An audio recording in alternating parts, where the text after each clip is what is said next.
அனைத்துலக உயிரோடை தமிழ் IELTS தமிழ் உயிரோடை தமிழில் அன்பர்களே இலக்கின் சிந்தனை வாராந்த இலக்கு இணைய இதழில் பிரசுரிக்கப்படும் ஆசிரியர் தலையங்கம் அதனுடைய விளக்கத்தை உயிரோடை தமிழ் உறவுகளுக்கு வாரந்தோறும் அடுத்து வரும் நிகழ்ச்சியாக இலக்கின் சிந்தனை இடம்பெறுகிறது. இந்த நிகழ்ச்சியில் எங்களோடு தமிழ் அறிஞர் மூத்தாய்வாளர் ஃபஜ்மார் மாஸ்டர் அவர்களும் பொறியியல் ஆய்வாளர் அரசு அவர்களும் இணைந்து விளக்கத்தை தரும் நிகழ்ச்சியாக இந்த நிகழ்ச்சி இடம்பெறுகின்றது. இங்கே கலையத்தில் இருவரும் இணைந்திருக்கின்றார்கள். வணக்கம் மாஸ்டர்களே. வணக்கம் தனஞானி. வணக்கம் வணக்கம் அரசு அவர்களே. வணக்கம் மாஸ்டர். இன்றைய ஆசிரியர் தலையங்கம் இறமை மறுப்பால் மனித உரிமைகள் இழப்பு, இது இன்றைய உலகின் அரசியல் பலமையாகிறது என்பதுதான் இன்றைய ஆசிரியர் தலையங்கம். அதாவது ஐக்கிய நாடு சபையினுடைய 77வது அனைத்துலக மனித உரிமைகள் நாள் 10/12/2025 எங்கள் நாளாந்த இன்றியமையாதன மனித உரிமைகள் என்ற மைய கருத்துடன் முன்னெடுக்கப்பட்டது. எவ்வாறு உணவு, நீர், காற்று எங்கள் நாளாந்த உயிர் வாழ்தலுக்கு இன்றியமையாதனவாக உள்ளனவோ அவ்வாறே மனித உரிமைகளும் நாளாந்த வாழ்வுக்கு இன்றியமையாதனாக இருக்கின்றன. ஆதலால் ஒவ்வொருவரும் மனித உரிமைகளை நிலைப்படுத்தும் கடமை உள்ளவர்கள் என்பதை ஐக்கிய நாடு சபை மக்கள் மையப்படுத்தி இருக்கின்றது. ஆனால் 1948 மனித உரிமைகள் சாசனத்தை வெளியிட்ட ஐக்கிய நாடுகள் சபையே இன்றைய உலகில் நாளாந்த வாழ்வின் இன்றியமையாததாக மக்கள் மனித உரிமைகளை முன்னெடுப்பதற்கு எந்த விதமான உடன் பாதுகாப்பையும் கொடுக்க இயலாத அமைப்பாக நடைமுறையில் இருக்கின்றது. இதற்கு காரணம் பெரும்பாலும் நாட்டில் உள்ள மக்களுக்கு ஆளும் ஆட்சியாளர்கள் மண்ணின் மேலான இறமையை மறுக்கின்ற போதே மக்கள் ஜனநாயக வழிகளிலோ அல்லது ஆயுத எதிர்ப்பாலோ அதனை எதிர்த்து போராடுகின்றனர். இவர்களை ஆட்சியாளர்கள் வன்முறைக்கு உள்ளாக்கியும் சித்திரவதைப்படுத்தியும் இன அழிப்பு, இனத்துடைப்பு, பண்பாட்டு இனஅழிப்புக்கு உள்ளாக்கி விட்டு தங்கள் செயற்பாடுகளை நாட்டின் இறைமைக்கும் ஒருமைப்பாட்டுக்கும் உரிய தேசிய பாதுகாப்பு செயற்பாடு என்று நியாயப்படுத்தி அனைத்துலக சட்டங்களிலும் தப்பித்துக் கொள்கின்றனர்.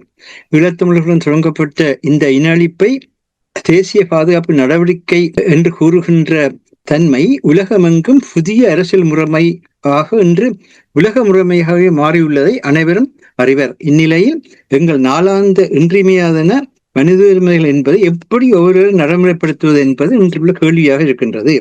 இந்த மண் எங்களின் சொந்த மண் என்ற மக்கள் இறைமையை நாடுகளின் உரிமை போலவே ஐக்கிய நாடு சபையில் பிரதிநிதித்துவப்படுத்தும் முறைமைகள் தோற்றுவிக்கப்பட்டாலே மனித உரிமைகள் நாளாந்த வாழ்வுக்கு இன்றியமையாதன என்பது நடைமுறை சாத்தியமாக முடியும் என்பது இலக்கிய எண்ணமாக இருக்கின்றது. முறைமைகளின் வழி இயங்கும் இன்றைய உலகில் மக்கள் இறைமைக்கான தேசியங்களின் சபை அமைக்கப்பட வேண்டும் என்பது ஐக்கிய நாடு சபைக்கு சீர்திருத்தம் கோருபவர்கள் நீண்ட காலமாக கோருகின்ற ஒரு முன்மொழிவாக இருக்கின்றது. ஆயினும் இதுவரை இது நடைமுறைப்படுத்தப்படவே இல்லை. மேலும் இந்த மண் எங்களின் சொந்தமன் என்ற உணர்வுடன் எங்களுடைய முன்னோர்களின் உயிர் தியாகங்கள், அர்ப்பணிப்புகளின் பயனாகவே நாம் இந்த மண்ணில் வாழ்கின்றோம். ஆதலால் அவர்களின் உயர்ந்த நோக்குகளை நாமும் நமது அர்ப்பணிப்புகளுடன் கூடிய வாழ்வால் நடைமுறைப்படுத்த வேண்டும் என்று மக்களை ஒருங்கு சேர வைக்கும் உள்ள உறுதியே தேசியம். இந்த உள்ள உறுதியை நடைமுறைப்படுத்த மக்கள் தங்கள் அரசியல் எதிர்காலத்தை தாங்களே அமைக்கும் உரிமையே தன்னாட்சி உரிமை. இதனால்தான் மக்கள் உரிமையை நடைமுறைப்படுத்தும் முறைமைக்கான அடிப்படைகளாக தாயகம், தேசம், தன்னாட்சி என்ற மூன்றும் அமைகின்றன. இது எமது தாயகம், இது எமது தேசியம். எமது தாயகத்தில் எமது தேசியத்தின் வழி எமது எதிர்காலத்தை பாதுகாப்பான அமைதி வாழ்வுக்கும் வளர்ச்சிகளுக்கும் உரியதாக நிர்ணயிப்பது என்பது மக்களின் பிரிக்கப்பட இயலாத உரிமை என்பதே அரசியலில் தன்னாட்சி உரிமைக்கான விளக்கம். தன்னாட்சி உரிமையின் அடிப்படையில் நாம் பிறந்த நாட்டுக்குள் காணப்படும் மற்ற தேசியங்களுடன் தங்களின் பாதுகாப்புடன் அமைதிக்கும் வளர்ச்சிக்கும் தங்களை ஆட்சிப்படுத்த மக்கள் தங்கள் தன்னாட்சியை உள்ளக தன்னாட்சியாக மாற்றுவதால் ஜனநாயக அரசாங்கங்கள் அமைகின்றன. இந்த பாதுகாப்புடனான அமைதி, வளர்ச்சி என்பனவற்றை அமைக்கப்பட்ட அரசாங்கம் உறுதிப்படுத்தாவிட்டால் நாம் உலகின் குடிகள் என்ற வகையில் உலக மக்களையும் அவர்களின் நாடுகளையும் அவற்றின் அனைத்துலக அமைப்புகளையும் எமக்கான தன்னாட்சியை உறுதிப்படுத்துமாறு கோருவதற்கான அனைத்துலக உரிமையை வலியக தன்னாட்சி. இன்று தேசிய மக்கள் சக்தி இந்த வலியக தன்னாட்சி உரிமையை ஈழத்தமிழருக்கு இல்லாது செய்வதற்கு கடந்த சிங்கள அரசாங்கங்கள் திட்டமிட்டு உருவாக்கிய ஏக்கிய ராஜ்யம் என்ற ஒரே ராஜ்யம் என்ற சிங்கள பௌத்த நாடு இலங்கைத்தீவு என்பதை இயற்கை அனந்தங்களுக்கு மத்தியிலும் மௌனமாக புதிய அரசமைப்பாக மாற்றுவதற்கு முயற்சிக்கிறது. எனவே எங்கள் நாளாந்த இன்றியமையாதன மனித உரிமைகள் என்பதை நடைமுறைப்படுத்த விரும்பும் ஈழத்தமிழர்கள் இந்த ஐக்கிய ராஜ்யம் குறித்த கருத்தரங்குகள், மாநாடுகள் என்பனவற்றை நடாத்தி தங்களின் மனித உரிமைகளை காக்க முயற்சிக்க வேண்டும் என்பது இலக்கின் கருத்தாக உள்ளது. மேலும் வடமாகாணத்தில் அதிக மழை பெய்தாலும் டிசம்பர், ஜனவரி மாதங்களில் எதிர்பாராத நேரத்தில் தாழ்வமுக்கம் ஏற்பட்டு மீண்டும் புயல்கள் ஏற்படலாம் எனவும் அனைத்து முகாமைத்துவ நிலையம் அறிவிப்பு செய்துள்ள நிலையில் உலக நாடுகளில் வாழும் ஈழத்தமிழர்கள் தங்கள் தாயகத்துக்கான உதவி பணிகளையும் அனைத்து முகாமைத்துவ திட்டமிடலையும் தம்மலான அளவுக்கு முத்திட்டமிட வேண்டிய காலம் இது என்பதை முதலில் இலக்கு எடுத்துரைக்க விரும்புகின்றது. இத்தகைய இயற்கை அனந்தங்களையும் போரையும் தொடர்ந்து எதிர்கொள்ளும் வாழ்வாக இன்றைய வாழ்வு மாறிவிட்ட சூழலில் மக்களின் குடிசார் அமைப்புகளும் மக்களுடைய கட்டமைக்கப்படும் பொருளாதார அமைப்புகளுமே மக்களின் நாளாந்த வாழ்வை முன்னெடுக்க அரசியல் கட்சிகளை விட முக்கியத்துவம் வாய்ந்ததாக மாறிவிட்டன.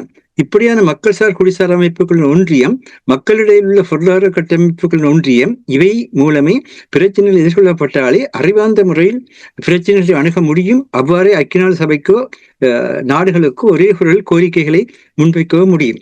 உதாரணமாக, ஆற்றில் உள்ள குடிசார் அமைப்புகளின் இன்றைய தேவைக்கு ஒரு சிறு உதாரணம் பெறுமாறு. யாழ்ப்பாணத்திலிருந்து சிவபூமி அறக்கட்டளை தலைவர் ஆறு திருமுருகன் அவர்கள் மலையக மக்களது இறமையை இழக்க வைக்கக்கூடிய கருத்தான எல்லா கோயில் காணிகளிலும், எல்லா சிதம்பரத்து காணிகளிலும், எல்லா தர்ம காணிகளிலும் மலையக மக்களை குடியேற்றி அவர்களை காப்பாற்ற வேண்டும், அவர்கள் இங்கு வந்தால் விவசாயம் செழிப்பாகும் என்ற அவசர உணர்வுபூர்வமான கருத்தை வெளியிட தமிழ் முற்போக்கு கூட்டணி தலைவரும் ஆதரிக்க சுமந்திரன் தமிழரசு கட்சியின் சார்பில் பாசத்துடன் குடியேற வாருங்கள் என அழைப்பு விடுத்தார். இந்நிலையில் தான் சமநீதிக்கான செயற்பாட்டாளரும் அரசியல் கைதிகளை விடுதலை செய்வதற்கான தேசிய அமைப்பின் நினைப்பாளருமான அருத்தந்த சக்திவேல் அவர்கள் மனிதாயத்துக்காக பாடுபடும் குடிசார் அமைப்பினை கொண்டிருப்பதால் இயற்கை அனர்த்தங்களை பயன்படுத்தி ஆட்சியாளர்கள் மலையக மக்களை வேறு இடங்களில் குடியமர்த்த எடுக்கும் முயற்சிகளுக்கு எந்த வகையிலும் எவரும் உடமளிக்காது இருப்பதோடு அவர்கள் அரசியல் பாதுகாப்பு மிக எதிர்காலம் கருதி மலையகத்துக்குள்ளேயே அவர்களின் வாழ்வியலை உறுதிப்படுத்த வடக்கு கிழக்கு மலையக மக்கள் ஒன்றுபட்டு மலையக மக்களின் தாயகம் அங்கு சலுகைகளோடு மட்டுமல்ல மண் உரிமையோடு வாழ்வதே அரசியல் கௌரவம் என்பதை உறுதிப்படுத்த வேண்டும் என்ற அறிக்கை மூலம் எதிர்வினையாற்ற முடிந்தது என்பதை இலக்கு அனைத்துலக ஈழத்தமிழர்களுக்கும் கவனப்படுத்த விரும்புகின்றது. இந்நேரத்தில் புலம்பெயர் நாடுகளில் ஈழத்தமிழ் இளையவர்கள் தளிரமைப்பின் மூலம் மலையக மக்களின் நாளாந்த வாழ்வை கூடிய விரைவில் அவர்கள் வாழ உதவும் வகையில் திரும்ப உதவக்கூடிய அவசியமான பொருட்களை மலையகத்துக்கு அனுப்ப விரைவாக சேர்த்து வருவது இளைய ஈழத்தமிழர்கள் வடக்கு கிழக்கு மலையக தமிழர்கள் ஒரே தமிழினத்தின் உறவுகளாகவே பார்க்கின்றனர் என்பதை உலகுக்கு வெளிப்படுத்தியுள்ளதையும் இவ்விடத்தை இலக்கு சுட்டிக்காட்ட விரும்புகிறது. இவ்வாறு சிங்கள குடியேற்றங்களையும் இயற்கை அனந்த மறுவாழ்வு என்ற போர்வையில் ஈழத்தமிழர் தாய பகுதியில் கட்டமைக்கும் ராஜதந்திர முயற்சிகள் குறித்தும் அனைத்து தமிழர்களையும் உங்கள் குடிசார் அமைப்புகள் வழி தடுத்து நிறுத்த முயற்சிக்குமாறு இலக்களிக்கின்றது. இவற்றை மக்கள் சபையாக நடைமுறைப்படுத்த பொருளாதார பலத்தை மக்களுக்கு அளிக்க வல்ல பலமான பொருளாதார வர்த்தக கட்டமைப்புகளின் அவசியத்தை இவ்விடத்தில் இலக்கு வலியுறுத்த விரும்புகின்றது. இதுதான் ஆசிரிய தலையங்கமாக இருக்கின்றது. ஆசிரிய தலையங்கத்தை எழுதுகின்ற பொழுது மனித உரிமை, இறைமை இரண்டையும் இணைத்து எழுத வேண்டிய ஒரு தேவை ஏற்பட்டிருக்கின்றது என்றால், இன்றைக்கு உலகினுடைய முக்கிய வல்லரசான அமெரிக்கா மக்களுரிமையை பற்றி எந்த இடத்திலுமே அக்கறை எடுக்காமல் எங்களுக்கு எவ்வாறாக எங்களுடைய தமிழக தேசிய விடுதலை போராட்டத்தை ஒடுக்குவதற்கு மக்களுரிமையை பற்றி எந்த அக்கறையும் எடுக்காமல் மண்ணின் மேல் இன அழிப்பு செய்தது மட்டுமல்ல, அந்த எல்லா உட்கட்டுமானங்களையும் சிதைத்து அழித்து மீளவும் அந்த மக்கள் தன்மானத்துடன் இனமானத்துடன் வாழ முடியாத ஒரு சூழ்நிலையை உருவாக்கினார்கள். அதே போல்தான் இன்று காசாவை எடுத்தாலும் சரி, அல்லது வெஸ்ட் பேங்க் எடுத்தாலும் சரி, அல்லது உக்ரைனை எடுத்தாலும் சரி, அங்கெல்லாம் இதே மாதிரியாக மக்களுடைய இறமையை இல்லாமல் அளிக்கக்கூடிய முறையில் அவர்களுக்கு இனங்காணக்கூடிய அச்சத்தை போரினால் ஏற்படுத்தி அதே நேரத்திலே அவர்களுடைய உட்கட்டுமானங்கள் அளிக்கப்படுவதை பார்க்கிறோம். விதமான ஒரு சூழலில் இந்த ராஜதந்திரத்தை கூட, ராஜதந்திரம் என்று சொல்லப்படுற விடயத்தை இன்று தங்களுடைய தேவைகளுக்காக பயன்படுத்தப்படும் ஒரு சந்தர்ப்பவாத கருவியாக மாற்றிவிட்டார்கள். ஒரு நாள் ரஷ்யாவுடன் பேசுவார்கள், மறுநாள் இஸ்ரேலுடன் பேசுவார்கள், அடுத்த நாள் சீனாவுடன் போய் நிற்பார்கள், அதுக்கு அடுத்த கட்டத்தில் துருக்கியோட போய் நிற்பார்கள், இன்னும் இந்தியாவோட போய் நிற்பார்கள். இப்போ இவ்விதமாக தங்களுடைய தேவைகளுக்கு எது முக்கியமோ அதை செய்விக்கின்ற ஒன்றாக ராஜதந்திர முயற்சிகள் இன்றைக்கு நடக்கின்றன தவிர ஒரு அமைதியை கொண்டு வருகின்ற ஒன்றாகவோ பாதுகாப்பு கொண்டு வருகிற ஒன்றாகவோ உலகத்தில் இல்லை. இப்படியான ஒரு இக்கட்டான சூழலில் ஈழத்தமிழர்கள் இன்னும் அதிக கஷ்டத்தை அனுபவிக்க போகிறோம். ஏன்னு சொன்னால், இந்த கட்டத்தில் இலங்கைக்கு என்று பார்த்தீர்களா இருந்தால் எல்லா நாடுகளும் உதவி செல்கின்றன, நல்ல விடயம். ஆனால் அங்கு உதவி செல்வதற்கு பின்னால் இருக்கின்ற அவர்களுடைய நோக்குகள் என்ன என்பது அவர்கள் அதை செயற்படுத்தும் போதுதான் தெரியும். அந்த நேரத்திலே அது பெரும்பாலும் எல்லா நாடுகளும் ஆட்சியாளர்களை தங்கள் வசப்படுத்துகின்ற முறையில் தான் செயல்படும் என்பதை நாங்கள் கவனத்தில் கொண்டு எங்களுடைய மக்களை நாங்கள் பாதுகாக்க வேண்டும். அதை இப்ப எதிர்வரும் வாரங்களில் கூட திரும்பவும் வடக்கில் பெரிய அளவில் எதிர்பார்த்ததை விட மழை பெய்யலாம் என்கின்ற எச்சரிப்பும் விடுக்கப்பட்டிருக்கின்றது. இவைகளை கவனத்தில் கொண்டு நாங்கள் எங்களுக்குள் ஒருவரை ஒருவர் விமர்சிக்கின்ற போக்களை விடுத்து மக்களை பாதுகாக்கின்ற போக்களை முன்னெடுக்க வேண்டும் என்பதுதான் இந்த ஆசிரியர் தலையங்கத்தின் நோக்கம். தன்னாட்சி உரிமை தொடர்பாக நீங்கள் கூறும்பொழுது ஏற்கனவே நாங்கள் பல நிகழ்ச்சிகளில் பேசியிருக்கிறோம். சிங்கள தேசத்தில் இப்பொழுது அவர்களுடைய திட்டம் என்னவென்று சொன்னால் தமிழர்களை ஏக்கிய ராட்சிய என்ற அந்த முறைமைக்குள் கொண்டே முடக்குவது. அதற்கு முழுமையாக ஆதரவு வழங்கி கொண்டிருக்கிறார் சுமந்திரன் அவர்கள். சமீபத்தில் கூட தமிழ் கட்சிகள் இணைந்து செயல்படுவதற்கான ஒரு முயற்சி கூட எடுக்கப்பட்டிருக்கிறது. இது எவ்வளவு ஆபத்தை ஏற்படுத்தும் என்று நீங்கள் நம்புகிறீர்கள்? சட்டம் தெரிந்தவர்கள் கூட மலையக மக்கள் 200 ஆண்டுகளுக்கு மேலாக வாழ்ந்து வர அவர்களுடைய மண்ணில் அவர்கள் சமத்துவமான குடிகளாக நிலைநிறுத்தப்பட வேண்டும் என்கின்ற அந்த மனித சமத்துவத்தை கூட கவனத்தில் எடுக்காது பாதிக்கப்பட்ட நிலையில் இருக்கின்ற மக்களை வடக்கு கிழக்கில் குடியேறுங்கள் என்று பாசமன் அழைக்கின்றார்கள். அப்படி அழைக்கின்ற பொழுது அவர்களுக்கான வாழ்வு எப்படி பெறப்போகின்றதையும் இன்னொரு சொன்னேன். அதாவது நீங்கள் எங்களுடைய விவசாயத்தை செழிப்படைய செய்வீங்கள். விவசாய ஒரு செயற்பாடுகள் முன்பும் தேசிய விடுதலை போராட்டத்துக்கு முன்னர் இருந்த காலத்தில் எங்களுடைய பகுதியில் உள்ள காடுகளை திருத்தி தோட்டங்கள் வயல்களாக மாற்றுகின்ற நேரத்திலே மலையக மக்களை கொண்டு அங்கு கூலிகளாக வைத்திருந்த வரலாறுகள் இருக்கின்றன. ஆனபடியினால் அவர்களை அவர்களுடைய மண்ணில் தன்மானத்துடன் இனமானத்துடன் செயற்படுத்துகின்ற அந்த தன்மையை விடுத்து நாங்கள் அவர்களுக்கு உதவுகிறோம் என்கின்ற நிலையில் அவருடைய இருப்பை குலைக்கின்ற செயற்பாட்டை தான் செய்கின்றார். இதே மாதிரி தான் தமிழ் மக்களுடைய இருப்பை குலைக்கின்ற செயற்பாட்டை தான் செய்து கொண்டிருக்கின்றார்கள். எல்லாவற்றுக்கும் மேலானது நிலம். நிலத்தில் நிற்காமல் எதுவும் செய்ய முடியாது. இப்போ சில பேர் நிற்கின்றார்கள் மத்திய பிரச்சனைகளை தீர்த்ததற்கு பின்பு நிலம் சம்பந்தமான பிரச்சனையை தீர்க்கலாம். மத்திய பிரச்சனைகளை தீர்க்கின்ற என்ற அந்த போர்வையிலே ஊழல் இல்லாத தன்மையை கொண்டு வருவதற்காக நாடாக ஒன்றுபடுகிறோம். நல்ல விஷயம். அதே போல என்ன சொல்கின்றார்கள், நாங்கள் இயற்கை அனந்தத்தை எதிர்கொள்வதற்கு நாடாக ஒன்று சேருகின்றோம். அதே போல போதைப் பொருள் ஒழிப்பை முன்னெடுப்பதற்கு நாடாக ஒன்று சேர்கின்றோம். இவ்விதமாக நாடாக ஒன்று சேர்கின்றோம் என்று சொல்வதை வரவேற்கின்றோம். ஆனால் அந்த நாடு என்பதற்குள் ஒவ்வொரு தேச இனங்களுக்கான சிங்கள தேச இனம், தமிழ் தேச இனம் என்று 2 இனங்கள் இருக்கின்றன. அவற்றுக்கான சமத்துவத்தை, சகோதரத்துவத்தை, சுதந்திரத்தை உறுதிப்படுத்துகிறீர்களா? அதே போல எங்களிடத்துல வர்த்தக ரீதியாக இலங்கை தீவினுடைய வளர்ச்சிக்கு மிகச் சிறந்த முறையில் உதவிய முஸ்லிம் மக்கள் குடிகளாக இருக்கின்றார்கள். அதே மாதிரியாக மலையாக இருந்த பெருந்தோட்ட பகுதியை தங்களுடைய உதிரத்தையே உழைப்பாக மாற்றி இலங்கை தீவினுடைய பொருளாதார மையமாக மட்டுமல்ல உலகினுடைய பெருந்தோட்ட பொருளாதார மையமாக மாற்றிய மக்கள் குடிகளாக அங்கே இருக்கின்றார்கள். அங்கு மட்டும் இல்லை, அந்த நேரத்தில் தமிழகத்திலே இருந்து நாட்டு செட்டிகள் இலங்கையினுடைய வங்கி இல்லாத காலத்திலே இலங்கையினுடைய வங்கிகளாக தனி நிலையிலேயே செயற்பட்டு இலங்கையினுடைய வங்கித்துறையை வளர்த்தார். அதே போல முஸ்லிம் மக்கள் அந்த நேரத்திலே வந்தவர்கள் கடல்சார் பொருளாதாரத்தில் கப்பல்கள் ஓட்டுகின்ற மிகப்பெரிய கப்பல்களை வாங்கி ஓட்டுகின்ற சொந்த கப்பல் கம்பெனிகளை வைத்து ஓட்டுகின்ற தன்மையை வெளிப்படுத்தியால்தான் சிதம்பரம் அவர்கள் சிதம்பரம் பிள்ளைகள் கப்பல் ஓட்டிய பொழுது கூட கொழும்பில் வந்துதான் கப்பலை வேண்டி சென்று ஓட்டினர். ஆகவே எல்லாரும் இந்த நாட்டினுடைய வளர்ச்சிக்கு, அந்த நாட்டினுடைய எழுச்சிக்கு பங்களித்திருக்கின்றார்கள். இந்த உண்மைகள் உணர்ந்து நீங்கள் அந்தந்த மக்களுடைய பின்னணியிலே இப்ப வடக்கு கிழக்கு ஜாழ்ப்பாண அரசிலும் பன்னி அரசிலும் இருந்த நிலப்பிரவை கொண்டது, அதை நீங்கள் முன்னேற்றுங்கள். அதே மாதிரி நீங்கள் கோட்டை கண்டி ஆட்சியின் கீழ் இருந்த நிலப்பரப்பை கொண்ட சிங்கள தேச மக்கள் நீங்கள் உங்கள் பரப்பை முன்னேற்றுங்கள், மக்களை முன்னேற்றுங்கள். இலங்கை தீவை வெளியார் தாக்கினால் அல்லது இலங்கை தீவு பெரும் பொருளாதார சிக்கலுக்குள் வந்தால் எல்லோருமாக இணைந்து நின்று நாங்கள் அதற்கான எதிர்வினையை செய்வதற்கு ஆயத்தமாக இருக்கிறோம் என்றுதான் எப்பொழுதுமே கூறி வருகின்றார்கள் தமிழர்கள். ஆனால் அதை தமிழர்கள் பிரிவினை கேட்கின்றார்கள். தமிழர்கள் பயங்கரவாதிகள், தமிழர்கள் இந்த நாட்டுக்கு மேல் பற்றில்லாதவர்கள், இப்படியெல்லாம் கூறிக்கொண்டு வரலாற்றையை மறைத்துக் கொண்டு வாழ்கின்ற அந்த தன்மைக்கு நீங்கள் என்ன மாற்றத்தை கொண்டு வந்திருக்கிறீர்கள் இவ்வளவு காலத்துக்கு? அந்த வகையில் நாட்டினுடைய குடிகளாக இருப்பதா இருந்தால் அந்த குடிகளுக்கு பாதுகாப்பான அமைதியான வளர்ச்சி அந்த நாடு கொடுக்க வேண்டும். இல்லைன்னு சொன்னால் அவர்கள் தங்களுக்கான நாட்டை அமைத்து போகின்ற இயல்பான தன்னாட்சி உரிமையை கொண்டிருக்கின்றார்கள் என்பது உலக வழக்கம். ஆகவே இந்த உண்மைகளை மறந்து நாங்களும் கூட ஏதோ இன்றைக்கு இருக்கிற பிரச்சனைக்கு தீர்வு தாருங்கள். அடிக்கடி அவருடைய ஆய்வுகளுக்கு கூறுவார், உங்களுக்கு கருப்பு தருவார்கள், அரிசி தருவார்கள், நீங்க காய்ச்சி சாப்பிட்டு படுக்கலாம், அதுல ஒரு பிரச்சனை இல்லை, சரியா? ஆனால் நாளைக்கு நீ அரிசியும் பருப்பும் பெறுறதுக்கு நான் சொன்னபடியெல்லாம் செய்யாவிட்டால் உனக்கு அரிசியும் பருப்பும் இல்லை என்னைக்கெல்லாம் இருக்க பிரச்சனை. அதுதான் அடிமைத்தனம் என்று சொல்ல.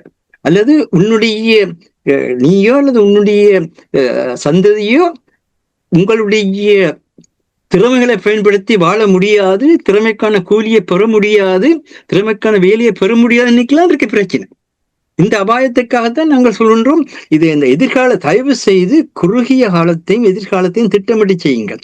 நாளைக்கு அரசியல் வாக்கெடுப்பதற்காக நீங்கள் எதையுமே செய்யாதீர்கள். அந்த வேலையை எல்லாம் செய்கின்றார்கள். இந்த பிரச்சனைகளை உணர்த்துவதற்காகத்தான் இந்த நேரத்தில் என்றால் இப்பொழுது ஒரு இயற்கையானந்தம் ஏற்பட்டிருக்கின்ற நேரத்தில் மக்களுக்கு மக்கள் உதவ வேண்டிய நேரம், தேவைகள் நிறைய இருக்கிற நேரம், மனிதாயம் போற்றப்பட வேண்டிய நேரம். இங்கு வந்து தமிழர் உண்டோ, சிங்களவர் உண்டோ, முஸ்லிம்கள் உண்டோ, மலையாளத்தவர் உண்டோ, உள்ளவர் உண்டோ, இல்லாதவர் உண்டோ, படித்தவர் உண்டோ, படிக்காதவர் உண்டோ எல்லாம் பார்க்க கூடாத நேரம். அதை ஏற்றுக்கொள்கிறோம். ஆனால் அந்த தன்மைகளை நீங்கள் வந்து நடைமுறைப்படுத்த அரசியலில் நீங்கள் பௌத்தத்துக்கும் சிங்களத்துக்கும் கொடுக்கப்பட்டிருக்கின்ற முதன்மையை நீக்குங்கள். எல்லா மக்களுக்கும் சமத்துவமான, சகோதரத்துவமான, சுதந்திரமான முறைமையில கொண்டு வாருங்கள். அதே போல எல்லாருக்குமான நீதி, எல்லாரும் சட்டவாக்கத்திலே பங்கு பெற்றக்கூடிய முறைமை, எல்லாரும் சட்ட அமுலாக்கத்திலே நீதியை பெறக்கூடிய முறைமை, பொருளாதாரத்திலே எல்லாரும் பங்கு பெற்றக்கூடிய முறைமை, அப்படி நீங்கள் கொண்டு வந்தீர்கள் என்றால்தான் ஜனநாயகத்திலே எல்லாரும் பங்கு பெற்ற நிலை வரும். இல்லை என்று சொன்னால் இன்றிருக்கின்ற இந்த நிலை இப்பொழுது இன்னும் மோசமாக போகின்றது. இந்த இயற்கை அனந்தங்களுக்கும் போருக்கும் நடுவிலே வாழ்கின்ற ஒரு வாழ்க்கையாக உலக வாழ்க்கை மாறிவிட்டது. இன்றைக்கு வெனிசுலாவிலே கடலிலே போய்கொண்டிருக்கின்ற கப்பல்களை இழுத்துச் செல்கின்றார்கள். யாராலுமே எதுவும் செய்ய முடியாது இருக்கின்றது. அதே போன்றுதான் காசாவை தாங்கள் நினைத்த மாதிரியாக மாற்றியமைக்கிறதுக்கு வலிக்கின்றார்கள். மக்களை பற்றி அக்கறை இல்லை. உக்ரைன்லேயே இன்றைக்கும் உக்ரைன் தலைவர், உக்ரைனுடைய அரச தலைவர் தெளிவாக கூறினார், நாங்கள் எந்த ஒரு நிலப்பரப்பையும் இழந்து நாங்கள் எந்த ஒரு அமைதி முயற்சிக்கும் வருவதற்கு ஆயத்தம் இல்லை என்று சொல்லி. வல்லாண்மை நாடுகள் எதை கேட்கின்றதோ அதை செய்விக்கின்ற தன்மை கொண்டதுதான் இந்த உலக அரசியல் மாறிவிட்டது. இத்தகைய சூழலில் நாங்கள் என்ன செய்கின்றோம்? இந்த வல்லாண்மைகளுக்கும் இந்த மேலாண்மைகளுக்கும் பின்னால் நின்று நாளைய உலகில் ஈழத்தமிழர்கள் ஒரு கொத்தடிமைகளாக வாழ்கின்ற நிலையை உருவாக்கப் போகின்றோமா? அல்லது தன்மான இனமானத்துக்காகத்தான் இவ்வளவு ஆயிரம் மாவீரர்கள் தங்களுடைய இன்னுயிர்களை அர்ப்பணித்தார்கள் என்ற அந்த தன்மையுடன் நாங்கள் மண்ணையும் மக்களையும் பாதுகாக்க போன்றோமா?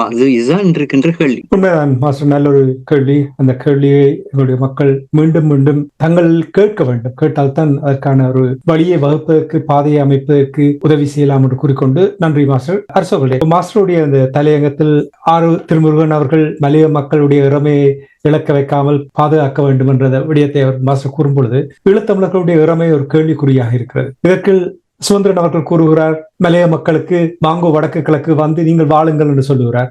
இதே நேரத்தில் உங்களுக்கு தெரியும், இந்தியா எப்படி கிழக்கு மாகாணத்தினுடைய ஆளுநரை மாற்றி விடுவது. இப்பொழுது செய்தியை பார்த்தீர்கள் என்றால் ஜீவன் தொண்டுமானவர்கள் அங்கே சீதாராமன் அவர்களை இந்தியாவில் சந்தித்து, இது தமிழரை பொறுத்தமட்டில் ஆழமாக சிந்திக்க வேண்டிய ஒரு விடயமாக நான் பார்க்கிறேன்.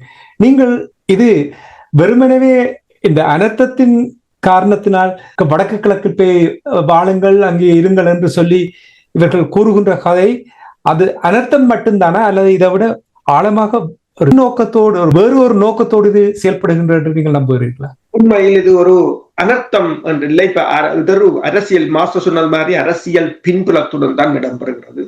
சரி, சுனாமி அடிச்சு 30,000 பேர் இறந்தார்கள். கரையோரத்தில் இருந்தவர்கள் எல்லாத்தையும் கொண்டு நடுவில் இருத்தி போட்டீங்களா? இல்ல, அவர்கள் அங்குதான் இருக்கிறார்கள். இந்த அனர்த்தம் அதற்குரிய பாதுகாப்பு ஏற்பாடுகளை நீங்கள் செய்ய வேண்டும். இப்ப மலையகத்துல 200வது ஆண்டை கொண்டாடினார்கள். நிர்மலா சீதாராமன் கூட வந்திருந்தார். அப்ப ஒரு 200 ஆண்டுகளுக்கு மேல் அங்கு இருந்த மக்கள் அது அந்த இடத்தை மெதுவாக இதே ஒரு சாட்டாக நீங்கள் அவர்களை வெளியே எடுத்து விட்டால் அந்த இடம் சிங்களம் கைப்பற்றி விடும். அப்ப மெல்ல மெல்ல தமிழற்ற இடம் குறுகி கொண்டே போகின்றது. இந்தியா முதலில் மலையகத்தை தான் குறி வைத்திருந்தது. எனவேதான் நிர்மலா சீதாராமன் கூட வந்திருந்தார் மலையகத்தின் 200வது. ஆனால் அது இந்தியாவால் முடியாது போய்விட்டது. இப்போது என்ன, இப்ப வடக்கில் இருக்கிற மீனவர்களுடைய போராட்டத்தை நீங்கள் பார்க்கலாம். அந்த 25,000 குடும்பம் யாழ் மாவட்டத்துல மட்டும் அதுகளே வாழ வழி இல்லாம இருக்குது. நீங்கள் என்ன இங்க கொண்டு வந்து வச்சுட்டு என்ன தொழில் இருக்கா? அதுகளுக்கு பெரிய ஃபேக்டரிகள் இருக்கா அல்லது தொழிற்சாலைகள் இருக்கா? என்ன வேலை அதுகள் செய்கிறது? மற்றது புலம்பெயர் தேசத்து மக்களுடைய வீடு என்று சொன்னால் தனியார் காணிகளை நீங்கள் உங்களோட எண்ணத்துக்கு அபகரிக்கலாம் என்று சொன்னால் இதுல எங்க ஜனநாயகம்? நீங்கள் எல்லாரும் ஜனநாயக அரசியல் சட்டங்கள் படிச்சுத்தானே இதுக்கு வந்திருக்கிறீங்க. அப்ப ஒரு அனர்த்தம் வந்தவுடன் அந்த மக்களை கொண்டு வந்து இன்னொரு இருத்துவது என்பது இது அனர்த்தத்துக்கானது இல்லை. இதற்கு பின்னால் மிகப்பெரிய ஒரு அரசியல் பின்புலம் இருக்கின்றது. இலங்கை அரசு முற்று முழுதாக மலையகத்தையும் கைப்பற்ற போறது. இப்ப மேற்கு கரையில் இருந்து பலஸ்தீன மக்களை அகற்றணும் என்று சொல்லுகிறார்களே, அல்லது காசாவில இருந்து, அதே போலதான் இப்ப மலையகத்திலிருந்து அகற்ற போகணும் என்று இலங்கை அரசு சொல்கின்றது. அதற்கு தமிழ் அமைப்புகளும் தமிழ் அரசியல்வாதிகளும் துணை போவதுதான் இவ்வளவு பெரிய மூடர்களை எல்லாம் இவர்கள் அந்த அரசியலில் வைத்திருக்கிறார்கள் என்பதற்கு தமிழர்களுக்கு இது ஒரு சிறந்த ஒரு பாடமாக இருக்கும். என்னென்று சொன்னால் பின்விளைவு எதையுமே யோசிக்கவில்லை. எதிரி என்ன நினைக்கிறான் தெரியவில்லை, ஏன் இதை செய்ய போகிறான் தெரியவில்லை, இதற்கு பின்னால் எவ்வளவு பாரதூரமான விளைவுகள் இருக்க போதுன்னு தெரியவில்லை. புலம்பெயர் தேசத்திலிருந்து பலர் கூறியிருக்கிறார்கள் நல்ல விடயம் என்று சொல்லி. இப்ப இது இனி யாழ்ப்பாணத்தில் ஒரு வெள்ளம் வந்து அவை எங்க கொண்டு போறது? இந்தியா அப்படி தமிழ்நாட்டுக்கு போடணுமா? இதுதான் அந்த பிரச்சனை. அப்ப என்னென்று சொன்னால் அங்குள்ள மக்களுக்கு இப்ப எனக்கு தெரிஞ்ச ஒருவர் கூறினார், மலையகத்துல எத்தனையோ தேவாலயங்களை கட்டினார் இங்க இருக்கிறவர். இங்க இருந்து போய் யாழ்ப்பாணத்துல கோபுரங்கள், கோயில்கள், பள்ளியல், மடப்பள்ளியல் இதுகள்லாம் கட்டினார். ஆறாவது மதகு கட்டினீங்களா, குளம் கட்டினீங்களா, பாலம் கட்டினீங்களா? இல்ல. அப்ப மலையாளத்துல நீங்கள் இதுகளை அந்த மக்களோட வாழ்க்கை மேம்பாட்டுக்கு நீங்கள் ஏதாவது செய்தீர்களா? இன்ஃப்ராஸ்ட்ரக்சர், ஒரு நாட்டின் நீர் வடிகால் அமைப்பு முறை, குளங்கள், நீர்ப்பாசனம், இதுகள் தான் முக்கியமானது ஒரு நாட்டை பலப்படுத்துவதற்கு. ஆனால் அதுகள் கட்டினா உங்களை வெளியில் தெரியாது. ஒரு கும்பாபிஷேகம் கட்டி பாருங்கள், உங்களுக்கு கிரேன்ல நீங்கள் மேல ஏறி கோபுரத்துல பால் ஊத்துறத காட்டுவார் யூடியூப்ல. ஐயர் உங்களுக்கு தலப்பா கட்டுவார், அரிசி எறிவார். அதுதானே வேணும், அது மட்டும்தான் வேணும். அப்ப இப்படியான ஒரு இனத்தை வச்சுக்கொண்டு அந்த இனத்தை இன்றைக்கு ஒரு தலைவர் எந்த இனத்துக்காக போராடினாரோ அதுல ஒரு 25,000 குடும்பம் யாழ்ப்பாணத்துல நடு வீதியில நின்று போராடுது. இந்தியா அந்த தங்களுக்கு வாழ வழியை விடுவோம். ஒரு 25,000 குடும்பம் என்றால் கிட்டத்தட்ட 1,00,000 பேர், 4 பேர் என்று போட்டார். யாழ் மாவட்டத்தில் 1,00,000 பேர் மிகப்பெரிய ஒரு சனத்தம். ஆனால் அது இந்த புலம்பெயர் தேசத்தில் இருக்கிறவர்களுக்கும் இங்க இருக்கிறவர்களுக்கு அது கண்ணுக்கு தெரியவில்லை. நீங்கள் இதுவரையில் நாங்கள் இந்த ரேடியோவில் கிட்டத்தட்ட 4-5 வருஷமா பேசிக்கொண்டு வர, இதுவரையில் யாராவது புலம்பெயர் தேசத்தில் நடவடிக்கை இது தொடர்பாக கருத்து தெரிவிச்ச நீங்கள் கேட்டிருக்கீங்க? காசாவை தொடர்பாக எவ்வாறு புலம்பெயர் தேசத்துல பேசாமல் இருக்கிறார்களோ அதே போலதான் இந்த மீனவர் தொடர்பாகவும் பேசாமல் இருக்க. போலி என்று தெரியுதல்லோ, எல்லா அமைப்புகளும் போலியானவை என்று தெரியுதல்லோ. அந்த தலைவனுக்காக என்று சொல்வது கூட போலி என்று தெரியுதல்லோ. நீங்கள் தலைவருக்காக என்று சொன்னால் அந்த தலைவர் நேசித்த மக்களையே நீங்கள் நேசித்திருக்க வேண்டும். அப்ப இப்ப மலையக மக்களையும் தலைவர் நேசித்தார். ஆனால் அவர்களை அந்த இடத்தில் வைத்து தான் நேசித்தார். என் தலைவருக்கு அப்ப தெரியாது கூட்டி வந்து ஜவர்னியில வச்சிருக்கணும் அல்லது யாழ்ப்பாணத்துல வச்சிருக்கணும். அது அந்த இடத்துக்குரிய மக்கள் நெய்தல், முல்லை, பாலை என்று சொல்லி அந்தந்த பிரதேசங்களுக்குரிய மக்களாகத்தான் அவர்கள் வாழ்ந்து கொண்டு வந்தார். முதலாவது அரசியல் என்னும் போது மக்களின் பூகோள நிலைமை தெரிய வேண்டும், அவர்களுடைய வாழ்விடம் தெரிய வேண்டும், அவையின் ஹேபிட்டாட் தெரிய வேண்டும்.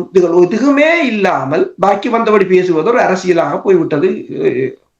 உண்மைதான் நீங்கள் கூறுவது, இதுதான் இந்த நிலைமை. நன்றி அரசர்களே. மாஸ்டர், நேற்றைய தினமும் இப்ப அரசர்கள் கூறியிருந்தார், மீனவர்கள் போராடி இருக்கின்ற அந்த விடயம் கூறும் பொழுது, மாஸ்டர், இந்தியா என்ன காரணத்துக்காக, உங்களுக்கு தெரியும், ஈழத்தமிழர்களை பொறுத்த மட்டில் 2 முக்கியமான பொருளாதார வளம் பெறக்கூடிய துறைகள் இருக்கின்றது. ஒன்று மீன்பிடித்துறை, அடுத்ததாக விவசாயம். இந்த உலகத்திலேயே 4வது பெரிய பொருளாதாரத்தில் முன்னிலையில் நிற்கின்ற இந்தியா ஏன் இந்த ஈழத்தமிழர்களுடைய அந்த ஒரு சிறிய வாழ்வாதாரத்தை சுரண்டுவதற்கு என்ற நோக்கம்? இது தொடர்பாக நடுவண் அரசுக்கு எந்த கரிசனையும் இல்லையா? இந்த பிரச்சனை என்பது கடல் எல்லைகள் ஒன்றோடொன்று பொருந்துகின்ற ஒரு இயற்கை தன்மையை கொண்டிருக்கிறதால் ஏற்படுகின்ற பிரச்சனை. உண்மையில் பிரித்தானியா காலனித்துவ ஆட்சியில இருந்து தான் உருவாக்கிய சிலோன் என்கின்ற அரசாங்கத்துக்கு சுதந்திரத்தை கொடுக்க முற்பட்ட பொழுது ஜவஹர்லால் நேரு அவர்கள் மலைய தமிழர்களுடைய திறமையை உறுதி செய்யக்கூடிய முறையிலே மலையகத்துக்கு சென்று, நீங்கள் இங்கு பல நூற்றாண்டுகளாக இருக்கின்றீர்கள், அப்பொழுது அவர் போய்களே நூற்றாண்டுக்கு மேல வந்து விட்டது, நீங்க உங்களுக்கு டிஃபெக்டிவ் ஸ்டேட்ஸ், அதாவது நடைமுறை அரசு தகுதி இருக்கின்றது, நீங்கள் தெஜூர் ஸ்டேட்டை, அதாவது சட்டபூர்வமான அரசுரிமை உள்ளவர்கள் என்பதை வெளிப்படுத்துங்கள் சொல்லி கூறினார். அதன் பின்னர் இந்தியா அவர்கள் விடயத்திலே அக்கறையாக செயற்பட்டது. ஆனால் இந்த கடல் எல்லை பொருந்துகின்ற பிரச்சனை வந்த பொழுது நரித்தந்திரமாக சிங்கள தலைமைகள் கூறின, நாங்கள் உங்களுடைய நீங்கள் போடுகின்ற கடல் எல்லையை நாங்கள் எதிர்க்காமல் இருக்கின்றோம், ஐக்கிய நாடு சபையில் நீங்கள் மலைய மக்களுடைய பிரச்சனையை தீர்ப்பதை எங்களுடன் விட்டுவிடுங்கள். அதான் நடந்தது. அப்ப மலைய மக்கள் இந்த கடல் எல்லையால் தான் பாதிக்கப்பட்டார்கள், அந்த மக்கள் வாழ்ந்தார்கள். சரியா? இந்த கடலுக்குள்ளால அந்த மலைய மக்களுடைய வரலாறு என்பது இலங்கையினுடைய பொருளாதாரத்தை மட்டுமில்ல, பிரித்தானியாவினுடைய பொருளாதாரத்தை உயர்த்திய ஒரு வரலாறு. பிரித்தானியா உலகத்திலே வல்லரசாக வருவதற்கான அந்த தளத்தை ஆரம்பத்திலே உருவாக்கியது இந்த பெருந்தோட்ட பொருளாதார பணப்பயிர் என்று சொல்லப்பட்ட தேயிலை, ரப்பர், கோப்பி, கொக்கோ. இதுதான் உண்மை. அதாலதான் நாங்கள் பிரித்தானியா அரசிடம் உங்களுக்கான கடமை இருக்குன்னு சொல்கின்றோம். மக்களுடைய உழைப்பினுடைய வருமானத்தை பெற்றது பிரித்தானிய அரசாங்கம். அப்படி இருக்கின்ற பொழுது பிரித்தானிய அரசாங்கம் அதற்குரிய அந்த தன்மையை செய்யாது மலைய மக்களுடைய பிரச்சனையை அப்படியே இலங்கையிடத்தில் கொடுக்கின்ற பொழுது ஜவஹர்லால் நேரு அதை எதிர்க்க முடியாது, இந்த கடல் எல்லை பிரச்சனைகள் மௌனமானார் என்பதுதான் வரலாறு. அதே மாதிரிதான் எங்களுடைய இலங்கை வானொலி தன்னுடைய வர்த்தக சேவைகளை ஆரம்பித்த பொழுது வானெல்லை பொருந்துகின்றது. வானெல்லை பொருந்துகின்ற காரணத்தினால் தென்னிந்திய கரையில இருந்த மாநிலங்கள் எல்லாம் இலங்கை வானொலியினுடைய நிகழ்ச்சிகளைத்தான், வர்த்தக நிகழ்ச்சிகளை அதிக அளவில் பார்த்து அதற்கு தான் அதிக வருமானத்தை கொடுக்க தொடங்கினார்கள். அப்படியான நேரத்திலையும் அதனை விட்டு திரும்படி கேட்டு அந்த வர்த்தக நலனுக்காக வேண்டி ஈழத்தமிழர்களுடைய பிரச்சனையும் சரி, மலைய மக்களுடைய பிரச்சனையும் சரி இந்தியா கவனத்தில் எடுக்காவிட்டு என்பதுதான் வரலாறாக இருக்கின்றது. அவ்விதம்தான் இப்பொழுதும் கூட இந்த கடல் மீன்பிடி பிரச்சனையில் தமிழக அரசாங்கம் கூட தமிழக மீனவர்களை எத்தனையோ முறை ஸ்ரீலங்கா கடற்படை சுட்டு கொன்றித்தது என்று கூட கோரிக்கைகளை விடுத்தார்கள். ஆனால் எதுவுமே அக்கறை எடுக்கவில்லை. அது காரணம் என்னவென்று சொன்னால், இந்த தென்னிந்திய கரையில் மீன் பெரும் பெரும் வள்ளங்களை, பெரும் பெரும் கப்பல்களை வைத்திருப்பவர்கள் ஒவ்வொரு கட்சியை சேர்ந்தவர்களாக இருக்கின்றார்கள். அந்தந்த கட்சிகளுக்கு இதில் வரும் வருமானத்தில் ஒரு பகுதியை பணமாகவோ பொருளாகவோ கொடுக்கின்றார்கள். ஆன காரணத்தினால் அவர்களுக்கு தனிப்பட்ட முறையில் இந்த கட்சிகளுக்கு இதிலிருந்து வருமானம் பெறுகின்ற காரணத்தினால் மௌனமாக இருக்கின்றார்கள். இப்ப இப்பொழுது பார்த்தீங்கன்னா இங்கு திட்டமிட்ட ஒரு செயலாக பார்க்கிறீர்களா? இது ஒரு வகையான ஊழல். சரியா சொல்ல போனால் இப்ப ஊழலை ஒழிப்போம் என்ற அனுரக்க சிந்திக்க வேண்டும். எங்க ஊழல் இருக்கின்றது. இப்ப இங்க பார்த்தீர்களா இருந்தால் இங்கு பிரித்தானியாவுடைய வரசொல திட்டமா இருந்தாலும் சரி, ஐரோப்பிய வரசொல திட்டமா இருந்தாலும் சரி, மக்கள் எல்லாம் இருக்கின்றார்கள், என்ன இருக்கின்றார்கள், பில்லியன் கணக்குல சொத்து வைத்திருக்கிறவர்களுக்கு வரிகளை குறைத்து உடல் உதிரத்தை உழைப்பாக்குறவர்களுக்கு வரிகளை கூட்டிக் கொண்டு போகின்றார்கள். அது இப்பொழுது எல்லா இடத்திலும் பிரச்சனை வருகின்றது. இதே போல்தான் அங்கு என்ன நடக்கிறான்னு சொன்னால், இந்த பெருமுதலாளிமார் வாழ்வதற்கு இந்த கடல்ல மீன் பிடிக்கின்ற இந்த மீனவர்களுக்கு அந்த மீனுடைய வருமானம் போவதில்லை. அதை அரசும் ஒரு முறை தெளிவாக கூறினார். அப்படி எங்கட கடல்ல இருந்து மீன் பிடிக்கிற வருமானம் எல்லாம் தமிழகத்தில் இருக்கிற மீனவர்கள் சென்றிருந்தால் இன்றைக்கு தென்னிந்திய கரை முழுவதும் மிகுந்த செல்வாக்கு மிகுந்த மக்கள் வாழ்கிற இடமா இருந்திருக்கும். அதாவது அங்கேயும் உழைப்பின் சுரண்டலும் இருக்கிறது.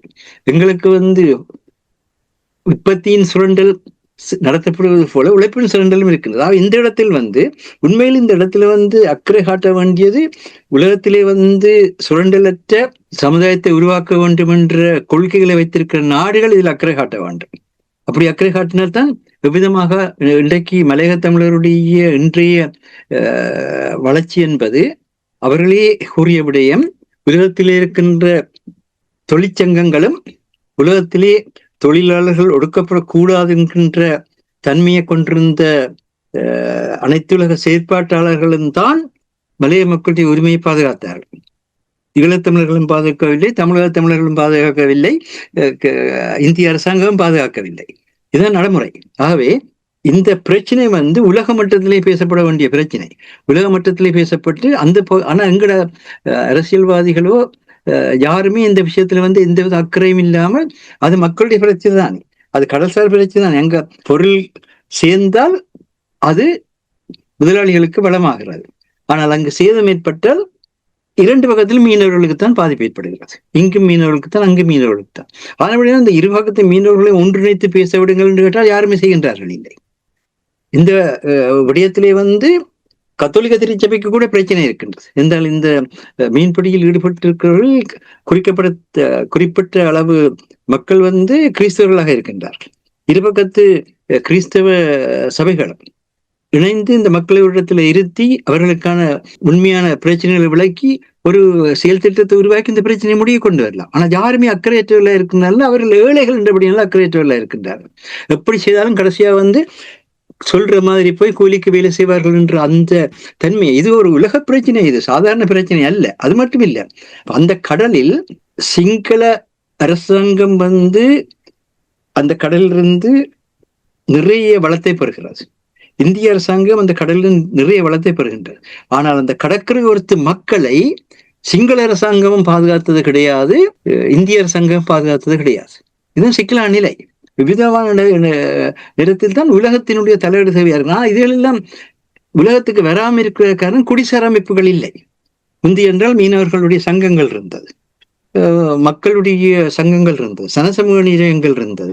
இன்று அதனால்தான் திருப்பி சொல்றோம், குடிசார் அமைப்புகளை உருவாக்குவதும் பொருளாதாரத்தை வளப்படுத்துவதற்கான பொருளாதார கட்டமைப்புகளை உருவாக்குவதும் இவற்றை விளக்கக்கூடிய கருத்தரங்களும் விளக்கக்கூடிய மாநாடுகளை அமைப்பதும் தான் உண்மையை வெளியே கொண்டு வரும், தேவையை வெளியே கொண்டு வரும். அதை விட்டு போட்டு நாங்கள் 4 பேர் இருந்து கூடியிருந்து கதைக்கலாம் இந்த பிரச்சனை.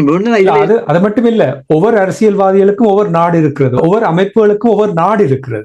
அப்ப இந்த ஒருமைப்பாட்டை தொடர்பாக நீங்கள் அடிக்கடி கூறும் பொழுது இப்படி இருந்தால் ஒன்றுமே செய்ய முடியாத நிலைமை இல்லை. அங்கதான் நாங்கள் பிளவுகிறோம். என்னன்னு சொன்னால், மக்களுக்கு நாங்கள் செய்தியை சொல்லணும். இன்றைக்கு பலஸ்தீன மக்களுக்காக இந்த லண்டன் தலைநகரத்திலே நடைபெறுகின்ற போராட்டங்களில் எத்தனை பலஸ்தீனர்கள் அல்லாதவர்கள் பங்கு பெற்றுகின்றார்கள்? இதுதான் முக்கியமான விடயம். எத்தனை பலஸ்தீன அல்லாதவர்கள் பங்கு பெற்றார்கள் என்றால், அந்த பேரணிகளில் கிட்டத்தட்ட 85-90% மக்கள் பலஸ்தீனர் அல்லாதவர்கள் தான். வேணுமென்றால் யாரும் பாருங்க. எங்களை பொறுத்த மட்டில் எங்களுடைய எந்த பேரணிகளை யார் ஒழுங்கு செய்தாலும் அங்கு அந்த பேரணியை ஒழுங்கு செய்கின்ற அமைப்பினை சேர்ந்தவர்கள், அந்த கட்சியை சேர்ந்தவர்கள் அங்கு நிற்பார்கள். ஆனால் யாராவது பிரித்தானிய மக்கள் அங்கு கலந்து கொள்கின்றார்களா? ஆப்பிரிக்க மக்கள் அங்கே கலந்து கொள்கிறார்களா? சீன மக்கள் அங்கே கலந்து கொள்கின்றார்களா? ஆனால் அவர்கள் கலந்து கொள்ள மாட்டார்கள் சொல்ல முடியாது. ஏனென்றால் எங்கேயோ இருக்கிற பலஸ்தீனத்துக்காக எத்தனையோ சிறுவர்கள்ல இருந்து முதியவர்கள் வரை, படித்தவர்கள்ல இருந்து தொழிலாளர்கள் வரை அத்தனை பேரும் போய் அங்கே படுத்திருக்கிறான். அப்ப அவர்களுக்கு பிரச்சனை தெரியணுமா? அரசு கதைக்கு சொன்னார், பிரான்ஸ்ல இருந்து ஒரு MP வந்திருந்தார். அவர் சொல்றார், உங்களோட பிரச்சனை எங்களுக்கு தெரியாது, சர்வதேச சமூகத்துக்கு தெரியாட்டிக்கு எப்படி நீங்கள் இந்த பேரணிகளுக்கு நீங்கள் அவர்களை அழைப்பீர்கள்? இந்த விடயத்தில் தான் எங்களுடைய பிரச்சனைகளை உலகுக்கு வெளிக்கொண்டு வந்தது தேசிய தலைவர் அவர்களுடைய விருப்பின் பேரில் உருவாக்கப்பட்ட வானொலி என்பதை நாங்கள் கவனத்தில் எடுக்க வேண்டும். அந்த வானொலி இருந்த காலத்திலேயும் அந்த பின்னணியிலே அன்றைக்கு இருந்த கணினி சமூக வலைத்தளங்கள் இவ்வளவு தூரத்துக்கு வளர்ச்சியடையாத நிலையிலேயும் அன்றைக்கு இருந்த வளர்ச்சிகளையும் பயன்படுத்தித்தான் அங்கு நடந்து கொண்டிருந்த விடயங்களை உடனடியாக உலகத்துக்கு வழங்கக்கூடியதாக இருந்தது. அதனால்தான் முதல் அடியாக புலத்திலே இருந்த ஊடகம் உடைக்கப்பட்டது. அடுத்த கட்டத்தில் மக்களுக்கு அறிவூட்டக்கூடியது கல்வி. புலத்திலே ஒரு அணியில் இருந்த கல்வி உடைக்கப்பட்டது. ஆனால் இதுக்கு நாங்கள் பலியாகின்றோம். நாங்கள் யாரையும் குறை சொல்லவில்லை, ஆனால் விளைவை சொல்லுகின்றோம். இதுக்கு நாங்கள் பலியாகின்றோம். அப்படி பலியாகின்ற பொழுது உங்களுக்கு அறிவூட்டுவதற்கான கல்வித்தலமும் இல்லை, உங்களுக்கு மக்கள் மேம்படுத்துவதற்கான ஊடகத்தலமும் இல்லை. நாங்கள் சிறிய சிறிய ஊடகங்கள் நடத்தலாம், இல்லாண்டு இல்லை. இப்ப எங்களுடைய ஊடகங்கள் கூட உங்களுக்கு தெரியும், நீங்கள் இதிலேயே பணியாற்றியவர்கள் எல்லாருமே அந்த நேரத்தில் 50,000 பேர் 75,000 பேர் பார்த்த காலங்கள் எல்லாம் இருக்கிறது. இன்றைக்கு எந்த ஒரு ஊடகம் இனி இல்லைன்னு மிக மிக கஷ்டப்பட்டாலும் 5,000 தாண்டுவது கஷ்டம். அந்த நிலை என்னென்று உருவானது? என்னென்று மக்களுக்குமே ஊடகத்துக்கு நம்பிக்கை இல்லாத போனது? என்னென்று கல்வி இந்த மாதிரி சிதறடிக்கப்பட்ட நிலையிலே இருக்கின்றது. ஒரே வரலாற்றை, ஒரே மாதிரியான வாழ்வியலை வெளிப்படுத்த வேண்டிய கல்வி சிதறடிக்கப்பட்டிருக்கின்றது. இவ்வளவு சிக்கலான நிலையில் இருக்கின்றோம். இதுக்கெல்லாம் காரணம் என்ன? நாங்கள் குடிசார் அமைப்புகளையும் பொருளாதார கட்டமைப்புகளையும் உருவாக்கவில்லை. பொருளாதார கட்டமைப்புகள் குடிசார் அமைப்புகள் இயங்குறதுக்கான பலம், குடிசார் அமைப்புகள் மக்களுடைய தேவையை வெளிப்படுத்துறதுக்கான தளம். இந்த ரெண்டும் இணைகின்ற பொழுது தேசிய தலைவர் அவர்கள் அந்த போராட்ட சூழலும் கூட ஒவ்வொன்றையும் உருவாக்கினாரா இல்லையா? நூலகத்தை அவர்கள் உருவாக்கவில்லையா? கல்வி திட்டமிட்டு உருவாக்கவில்லையா? மீனவர்களுக்கான பலத்தை அளிக்க, அதுவும் கடலில மிகப்பெரிய தடை இருந்த கட்டங்கள், 28 கட்டமைப்புகள் இருந்த என்று கூறினார்கள். தான் கட்டமைப்புகளை உருவாமல் நாடு என்பது அரசியலால் கொண்டு நடத்தப்படுவது இல்லை. நாட்டினுடைய தன்மை அரசு. இன்றைக்கு அனுரகுமார திசுநாயக்கவுடைய தேசிய மக்கள் சக்தி எடுத்தால் அவர்கள் 10-15 ஆண்டுகளாக சிங்கள மக்களோடு அவர்களுடைய கட்டமைப்புகளோடு நெருங்கி பழகின காரணத்தினால்தான் இன்றைக்கு சிங்கள முதலாளித்துவத்தால் இன்றைக்கும் அவர்களை அசைக்க முடியாமல் இருக்கின்றது. அவர்களுடைய பலம் அடிமட்டத்தில் தான் இருக்கின்றது. ஆனால் எங்களுடைய பலம் அடிமட்டத்துக்கு போக முடியாத நிலையில் இருக்கின்றோம். இது லெனின் கூறிய மிக முக்கியமான வார்த்தை, இழப்பதற்கு ஒன்றும் இல்லை என்ற நிலையில் இருப்பவன் தான் நீதிக்காகவும் உண்மைக்காகவும் போராட்டத்தில் இறங்குவான்.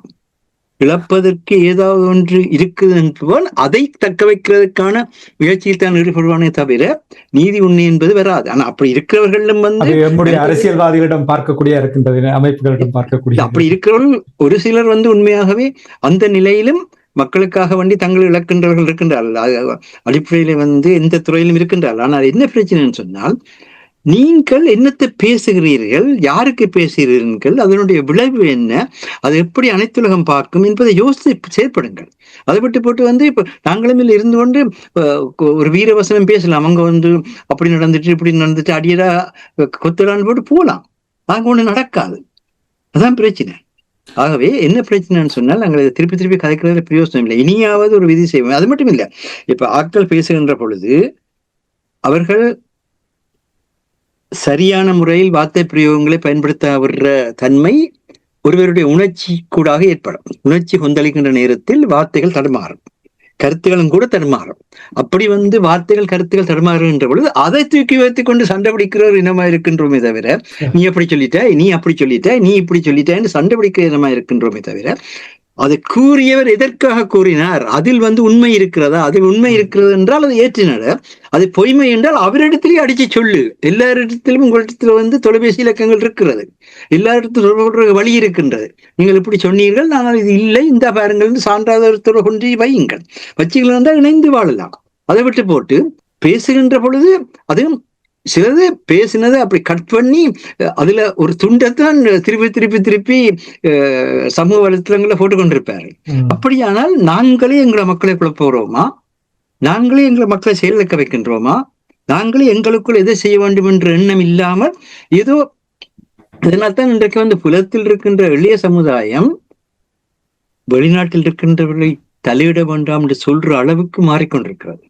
அதை இந்த தேசிய மக்கள் சக்தி செய்து கொண்டிருக்கிறது என்று அவங்களுக்கு தெரியும். அவங்களும் போராட்ட அமைப்பு, அவங்களுக்கு தெரியும் எந்த பக்கத்தால எந்த மாதிரியாக இளையவர்களை தங்கள் வயப்படுத்தலாம் என்ற உத்திகள் தெரிந்த ஒரு ஆட்சியாளர்கள் மத்தியிலே இருக்கிறார். முதல் இருந்தவர்கள் பணக்காரரையும் படித்தவர்களையும் வச்சுக்கொண்டு தாங்கள் குதிரை விட்ட ஆட்சிகள் தான்.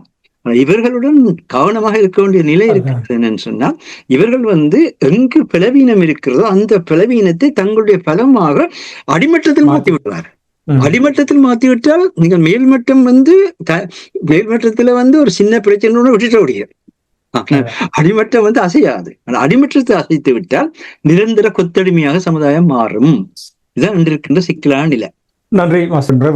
அரசர்களே, தமிழர்கள் எதிர்நோக்குகின்ற சவால், இப்ப மாஸ்டர் கூறிய விடயங்கள், தமிழ் அரசியல் கட்சிகளை பார்த்தீங்கன்னா சமீபத்தில் சங்கு தமிழரசு கட்சி கூடி மீண்டும் ஒரு கூட்டமைப்பு உருவாக்குவதற்கு, அதாவது ஏமாற்றுவதற்கு, மக்களை ஏமாற்றுவதற்கு, என்றால் அவர்களுக்கு இப்ப புரிந்து விட்டது வேறு வேறு இளையவர்களுடைய கட்சிகளை தெரிவு செய்வதற்கான வாய்ப்புகள் இருப்பது போல் தெரிகிறது. இனி இப்ப மீனவர்கள் எதிர்நோக்குகின்ற பிரச்சனைகள், மலைய மக்கள் தொடர்பாக கூறிய விடயங்கள், இதையெல்லாம் பார்க்கும் பொழுது ஒரு பாரிய ஒரு சவால் தமிழ் மக்களை எதிர்நோக்கி கொண்டிருக்கின்றது. இது இந்த தலைமைத்துவத்தினுடைய வெற்றிடத்தை ஏன் நிரப்ப முடியாமல் இருக்கின்றது, ஏன் இதை கையாள முடியாமல் இருக்கு? உண்மைதான். என்று சொன்னால், இப்ப உங்களுக்கு தெரியும், அந்த தமிழரசு கட்சியுடன் அந்த கூட்டணி அமைத்தது, மாகாண சபையை இப்போது பற்றி பிடிக்கிறார்கள்.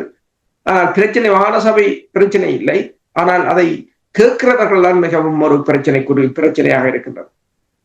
அதில் இருப்பவர்களை பார்த்தீங்கன்னா எல்லோரும் குற்றவாளிகள், பாலியல் குற்றவாளிகள், ஊழல் குற்றவாளிகள், ஏமாற்றுக்காரர்கள், இவ்வளவு பேரும் இணைந்து ஒரு கும்பலாக தமிழர்களுக்கு தாங்கள் செய்ய போறோம் என்றால் ஏதோ ஒரு நாட்டுக்கு இவங்க யாருக்கும் விற்பார். அதுதான் அந்த பிரச்சனை. ஆனா இப்படியான ஆக்கள் தான் இலங்கைக்கும் தேவை, இந்தியாவுக்கும் தேவை. என்றால் இப்படியான குற்றவாளிகள், தமிழர்களில் குற்றம் செய்தவர்கள், ஊழல் செய்தவர்கள் யாரும் தண்டிக்கப்படவில்லை, எவருமே தண்டிக்கப்படவில்லை, எவரையுமே கைது செய்யவும் இல்லை, எவர் மீது நடவடிக்கையும் இல்லை.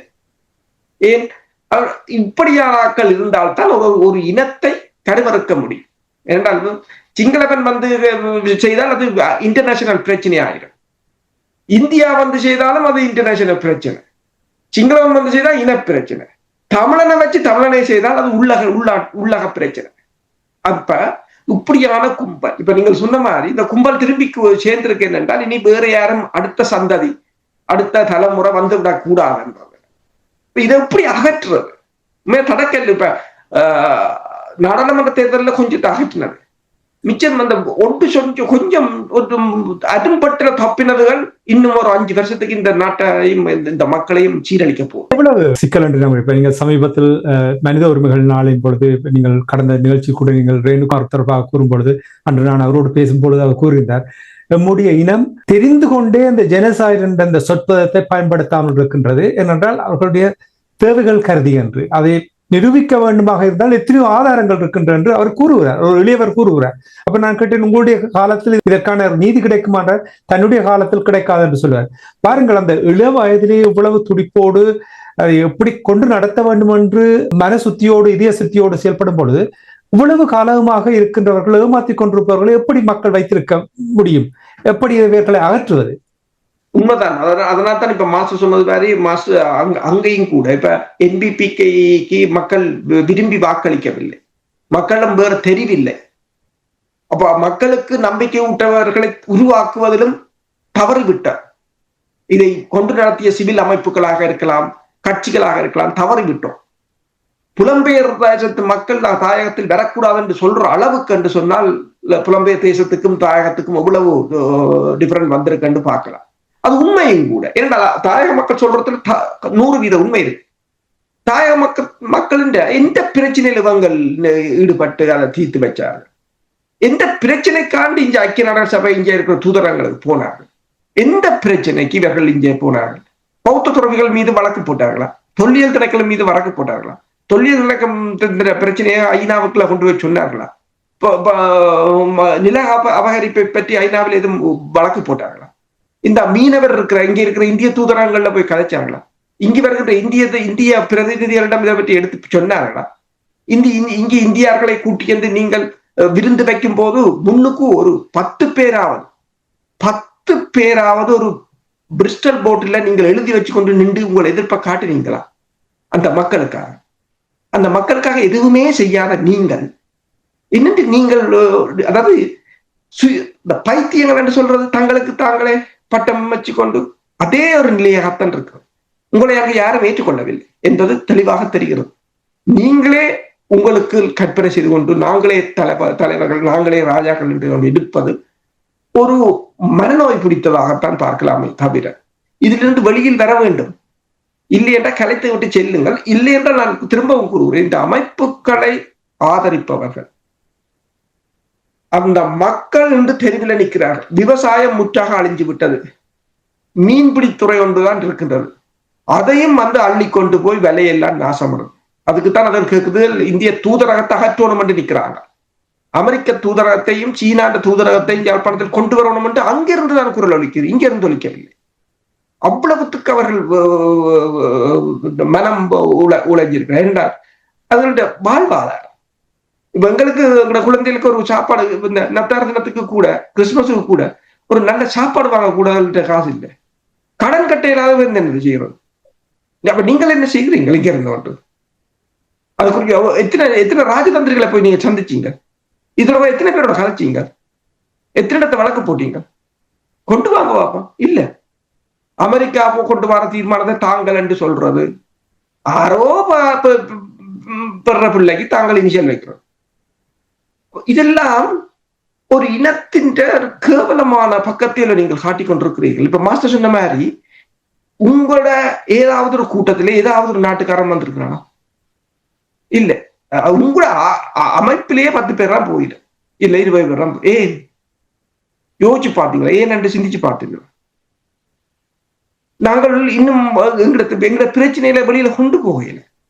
மக்களோட பிரச்சனைக்கு நீங்கள் போனாத்தான் மக்களோட பிரச்சனையை அனைத்து மட்டத்துல கொண்டு போகலாம். நீங்கள் அதுக்கு போகலையே. இந்த இடத்துல இன்னொரு முக்கியமான விஷயம் என்னென்றால், பிமோன் ஜேக்கப் சொல்லி ஒருவர் 22/7/24 தேதிய ஃபாரின் அஃபேர்ஸ்ல the end of South Asia region in name ஓன்லின்னு ஒரு கட்டு ஒன்று எழுதினார். அவர் ஜவஹர்லால் நேரு யூனிவர்சிட்டியில தான் இவர் பேராசிரியர் இருக்கிறார். அதோட இந்தியாவுடைய தந்திரோபாய கொள்கைகளை வகுக்கிறதுக்கான ஒரு நிறுவனத்தை நடத்தி கொண்டிருக்கிறார். அவர் இந்தியர். அப்படி இருக்க அவர்கள் சொல்லுகின்றார்கள் என்னென்றா, இன்றைக்கு தி எண்ட் ஆஃப் சவுத் ஏஷியான்ற ஒரு நிலை உருவாயிருக்கு. ஆப்கானிஸ்தான்ல இருந்து இலங்கை மட்டும் இருந்த நாடுகளை உள்ளடக்கினதுதான் தெற்காசியாவா இருந்தது. இன்றைக்கு அந்த நாட்டுக்குள்ள எல்லா நாட்டையும் இருக்கிற மேலாதிக்க சக்திகளுக்கு அல்லது வல்லாண்மைகளுக்கு பணி செய்கின்ற நாடாக மாற்றிவிட்டார்கள்.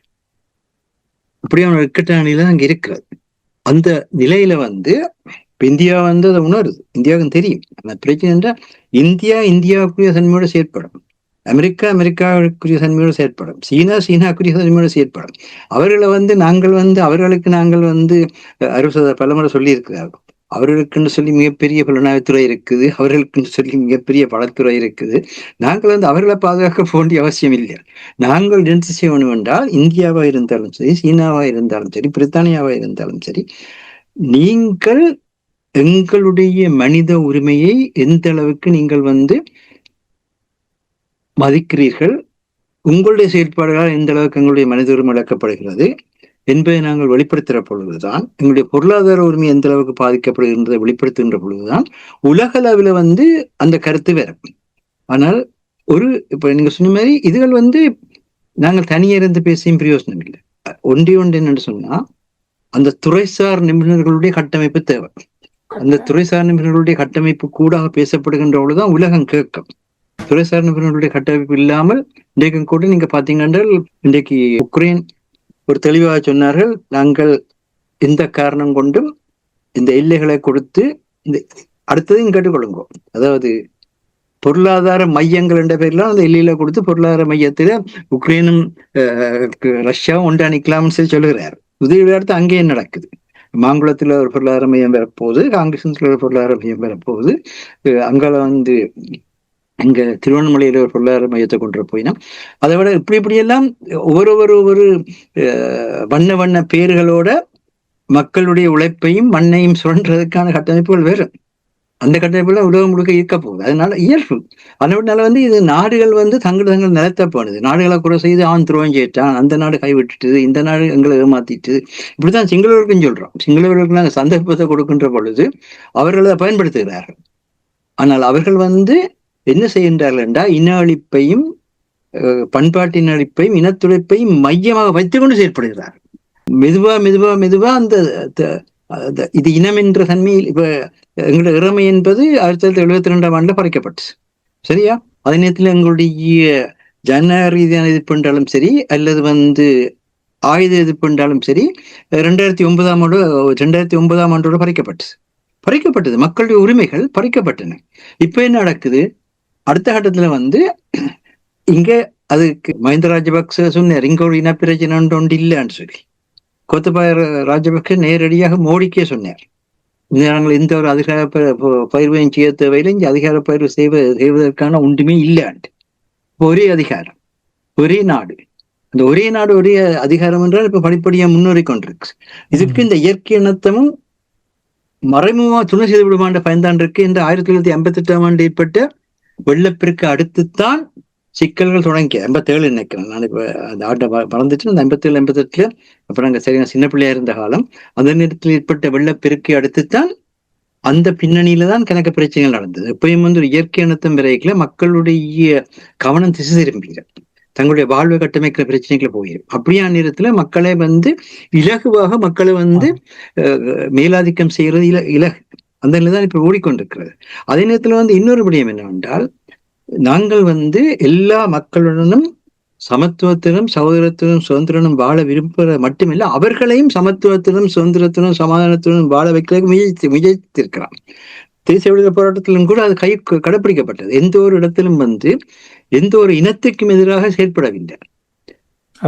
போராட்ட சூழலுக்களால் ஏற்பட்ட பிரச்சனைகள் இருக்கிறது, அது உலகத்துல இருக்கிற எல்லா நாடுகளிலும் இருக்கிறது. ஆனா வடிவாக அதை உன்னித்து பார்ப்பது. அப்ப இப்ப இதெல்லாம் பேசிக்கொண்டிருக்கிறதை விட தயவு செய்து நாங்கள் துறைசார் அமைப்புகளை கட்டி எழுப்புவோம். இதுக்கான இப்ப இலங்கை இன்றைக்கும் ரணில் விக்ரமசிங்கோட காலத்துல மட்டுமில்லை, இன்றைக்கும் கூட இந்த தேசிய மக்கள் சக்தி காலத்திலும் கூட என்ன செய்கிறார்கள்? எத்தனையாயிரம் கருத்தரங்களை வைக்கிறார்கள், எத்தனையாயிரம் மாநாட்டை வைக்கிறார்கள். கொழும்பு பேப்பர்ல திறந்தீங்கள் என்றால் எங்க பார்த்தாலும் மாநாடு, எங்க பார்த்தாலும் கருத்தரங்கு, எங்க பார்த்தாலும் மாணவர்களை போய் நிற்கிறாங்க, எங்க பார்த்தாலும் பல்கலைக்கழகத்துல போய் நிற்கிறாங்க, எங்க பார்த்தாலும் தொழிலாளர்கிட்ட போய் நிற்கிறாங்க. செய்கிறாங்களா? செய்ய இல்லையா? ஆனா நாங்கள் அந்த தன்மையை செய்ய வேண்டும் என்பதற்கத்தான் சொல்லுன்றேன். அதுல இருக்கிற கஷ்டங்கள் எல்லாம் தெரியும், இல்லாண்டு இல்லை.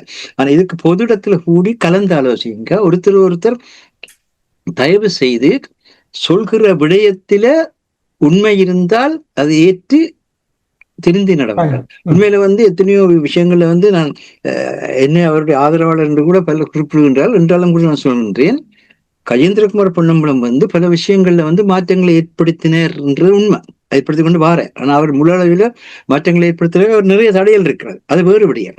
ஆனால் கஜேந்திரகுமார் பொன்னம்பலத்தில் காணப்படுற அளவு அந்த மாற்றம் கூட சுமந்திரன்லையோ ஸ்ரீதரன்லையோ அல்லது வேறு எந்த தமிழ் கட்சிகளையும் காண முடியதில்லை. இதான் இப்ப இருக்கிற பிரச்சனை. அப்ப அதுக்குதான் நீங்க சொன்னீங்க, அதாவது ஒருவர் மாற்றத்தை ஏற்படுத்திகள் அந்த மாற்றத்தோட இணைந்து சென்றீங்கன்றதான் அவரையும் பலப்படுத்தலாம், உங்களையும் பலப்படுத்தலாம். அப்படி நீங்க செய்யறீங்களா? அதான் பிரச்சனையாக இருக்கிறது. நன்றி மாஸ்டர். நீங்கள் கூறுவது அடிக்கடி நாங்கள் இங்கே வலியுறுத்தி கொண்டு வருவது துறைசார் நிபுணர்கள் எத்தனை தரவுகள் கூறியிருக்கின்றோம்.